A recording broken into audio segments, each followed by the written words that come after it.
Bapak, Ibu, saudara-saudaraku, dan anak-anak semua, apa kabarnya hari ini?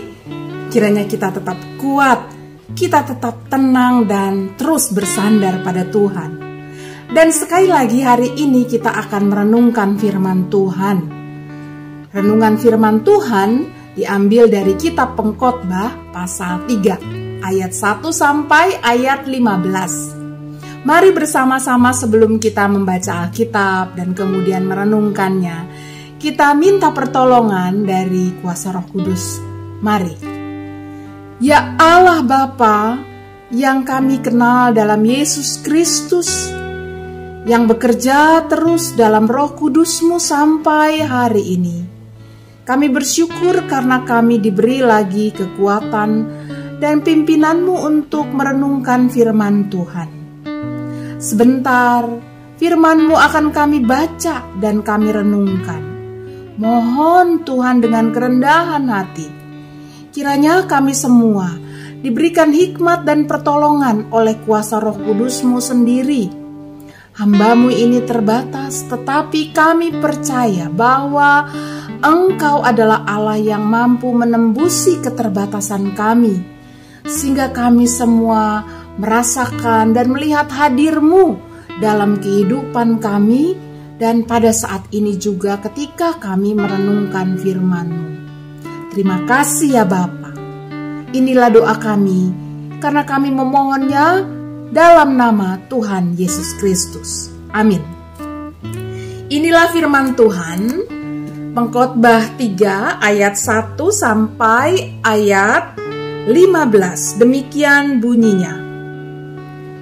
Untuk segala sesuatu ada masanya, untuk apapun di bawah langit ada waktunya.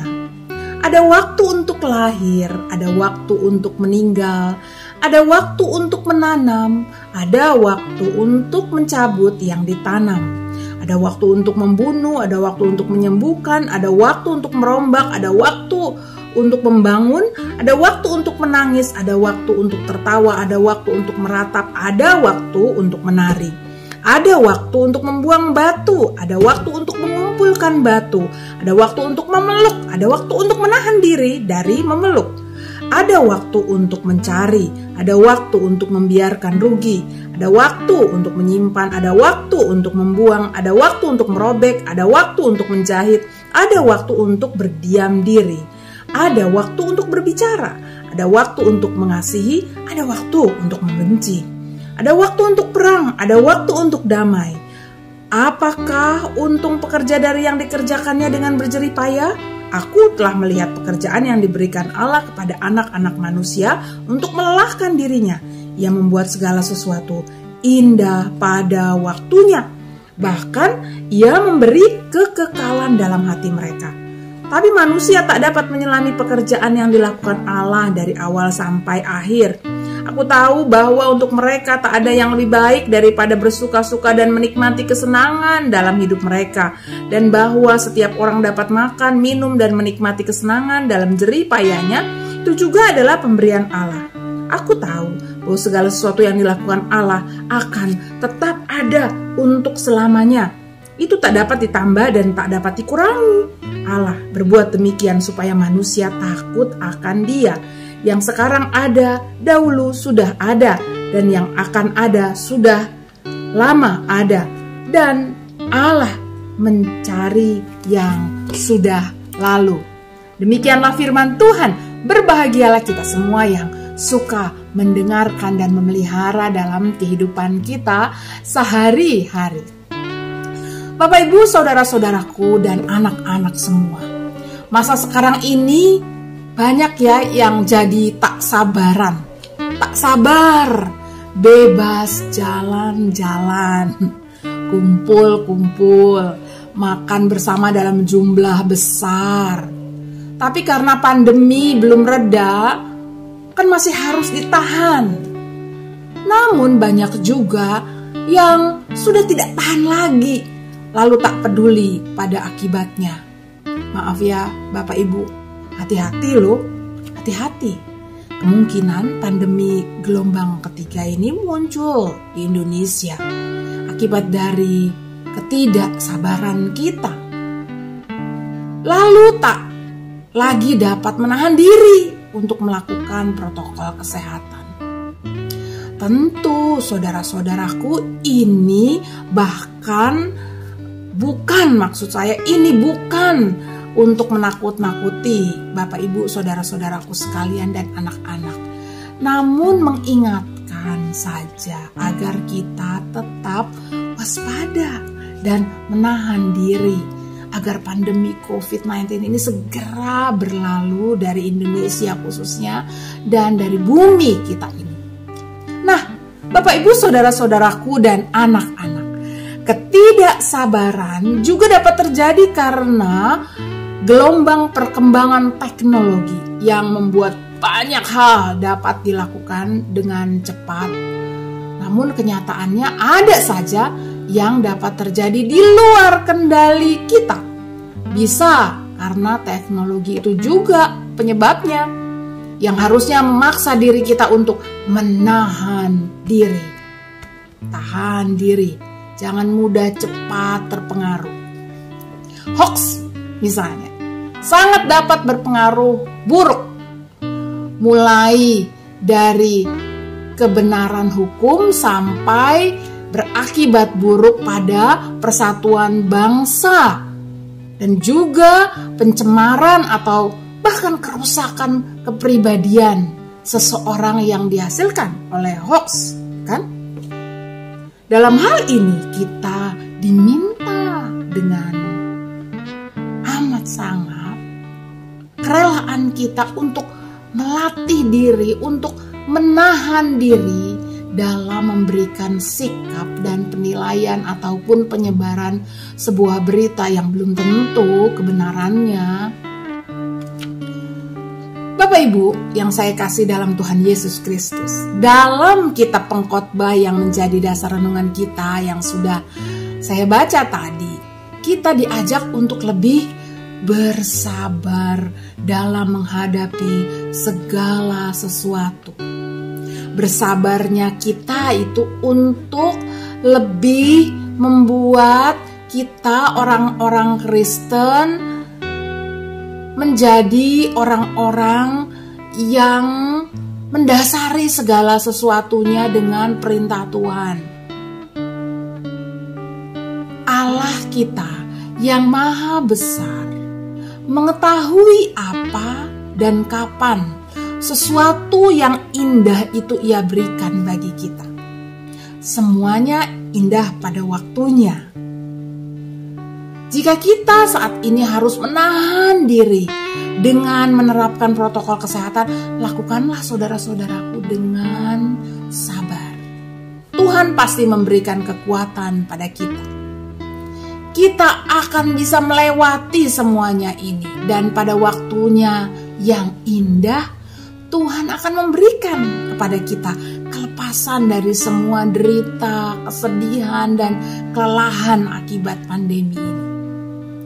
Para anggota keluarga yang satu dengan yang lain kiranya juga dapat saling menguatkan untuk saling menghibur, untuk dapat selalu bergandengan tangan, saling menjaga, saling mengingatkan, dan saling memelihara. Kiranya dengan pandemi ini keluarga semakin memiliki pengharapan yang besar kepada Allah, sumber pemulihan dan sumber kelepasan. Dengan yakin setiap anggota keluarga kiranya dapat mengingatkan satu kepada yang lain bahwa Tuhan memberikan segala sesuatu indah pada waktunya.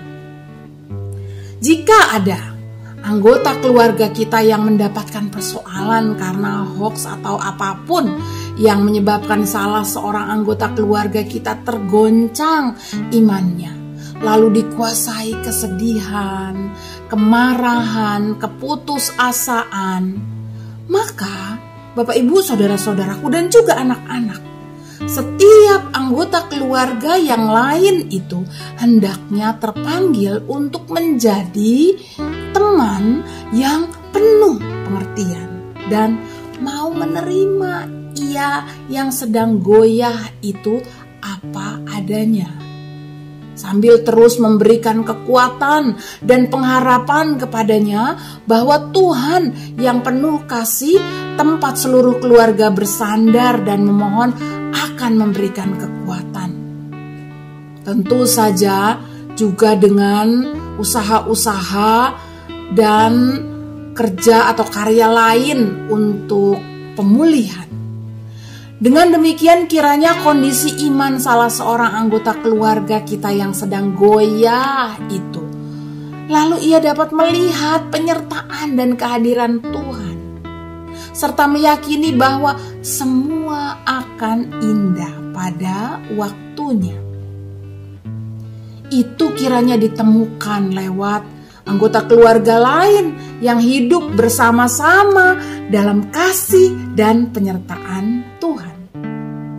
Dalam keluarga kita, jangan pernah ada di antara kita yang hidup untuk diri sendiri saja, atau kata pengkhotbah semau-maunya, berfoya-foya. Namun marilah kita saling menjaga dan menguatkan. Panggilan pertama dan terdekat bagi kita yang ada dalam keluarga adalah kan mereka yang ada dekat dengan kita, anggota keluarga yang lain. Jika setiap anggota keluarga mau menerima keadaan yang tidak selalu dapat terjadi seperti yang kita kehendaki,